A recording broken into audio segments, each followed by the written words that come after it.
Hey guys, thanks for joining us for the Dance Hall in Heels class. Hopefully you enjoyed it. We're just going to have a little chat now with Kitty Cat to find out a little bit more about Dance Hall in Heels and how it all came about.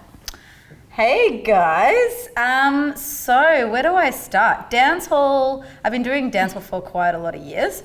And for those who don't know, Dance Hall is a style that originates from Jamaica. It is very much a part of Jamaican culture. So all the dance moves have a lot of meaning and connect to different elements of Jamaican culture, particularly from people from more ghetto areas of Jamaica. And within the style, there's also there's different themes amongst the dance moves that are the same as themes in life. So, you know, there's more feminine moves, there's more masculine moves, there's aggressive steps, there's party steps, there's all sorts of categories within the style. So in this class, what we're focusing on is a female dancehall. And female dancehall has been around for a long time. It was actually there even before the male steps started coming out, the male dancers started coming out. And it became famous and worldwide famous thanks to a dancer named Dancehall Queen Carleen. Mm-hmm. And she was the first kind of big famous female dancer who made the butterfly move famous. And from that very basic movement, over the years, female dance steps, there wasn't a lot of female dance steps coming out over the years from like the 90s through to like 2000s. There were moves, but not like heaps and heaps. So, you know, there was the butterfly, dirty wine, but all the female steps were kind of revolving around the way that is very natural for a woman to move. So whining, using our hips, using our booties, basically using all of our assets to accentuate dance moves. And I think that's why this style of dance has spread all over the world and become so famous is because, and so attractive to females everywhere, is because it really connects to what it is to be a woman. Like it really holds our body in our power center, being our pum pum and our everything, all the, you know, juicy bits that like make women so amazing and powerful and creators.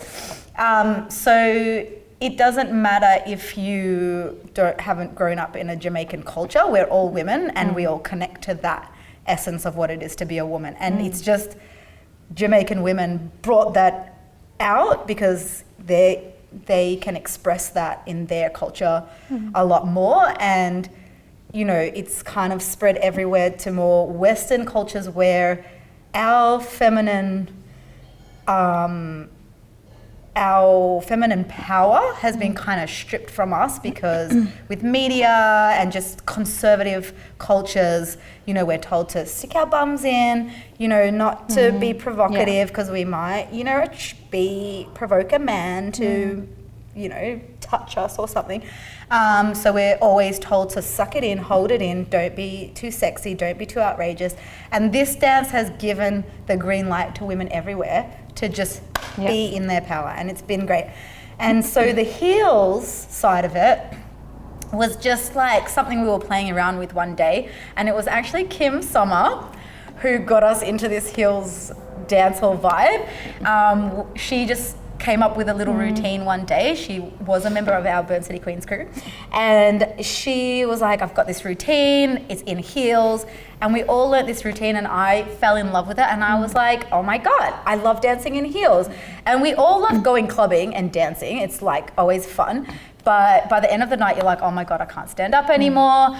And then so that kind of doing that routine and just, you know, bringing my mind back to how fun it is to go out and party and dress up and wear heels, I was like, this is the perfect combination. Like, let's learn how to dance all our favorite female dancehall steps and male steps, mind you, because I do a lot of male steps in the heels class. It's like, let's learn how to do all that, but wearing heels and just work out that different balance. Because you do have to hold your balance quite different when you're wearing heels to when you're not. Yeah. But it also helps you develops your technique, and it also gives you a lot of strength because there's a lot of core. You need to hold your core really strong. A lot of the movement is almost like a workout anyway. Yeah. So I just always found a really fun combination, and you get to kind of play a character because once you're in heels, like let's face it, we're playing a character because who walks around in their heels all day unless you're, you know, office lady going or like, you know, sexy lady going to the club. Like we're always playing a character in heels. So you get that opportunity to dance in a way, get in touch with your kind of whatever, like your sexy self, your whatever that is that you want to explore. It's like an inner character. Yeah. Sort of thing. And I think that's the beauty of dancing is that, you know, there's so many levels to how amazing dance is for so many things. It's healing, it's good physical activity, but it's creative and it's performance, and it gives you that space to be an alter ego of yourself without that becoming some negative thing. Like dance gives you that space to explore that in a positive way and play out these alter egos of yourself that are just fun, you know? I can speak to that too as someone that doesn't wear heels at all, will never wear heels even to a club. I really find myself taken into the dance hall heels in a very different way. It's really foreign to me, and I would never wear heels in a club, but I would do a dance hall heels class because it does have that taking over quality of like, okay, I can let myself go into this character in this context. Yeah. Totally. And I actually remember, Shanti, when you did your first female like heels class. And mind you guys, I've been dancing with Shanti for like 25,000 years. And it was crazy because I remember you being really uncomfortable because it really brings out a side of your femininity that women, especially when we grow up in these societies where it's okay to see a woman in her underwear on like a Bonds ad, but it's not okay to be sexy, empowered and speaking and talking and moving around. You know, we can be like pretty for like a man to look at us, but we can't indulge in it's like that. You've got to take the strength out of it for it to be digestible. Exactly. And not that you're someone that has those kind of conservative I'm not a demure issues, person. But the thing is, once you do it, you realize how subconscious it is, how it's drilled into all of us women. And it's only when you put yourself into that situation where you realize, oh my God, what has society done to me? It's like you can feel that moment of liberation when you sort of let go of the constraints of being watched or how other people might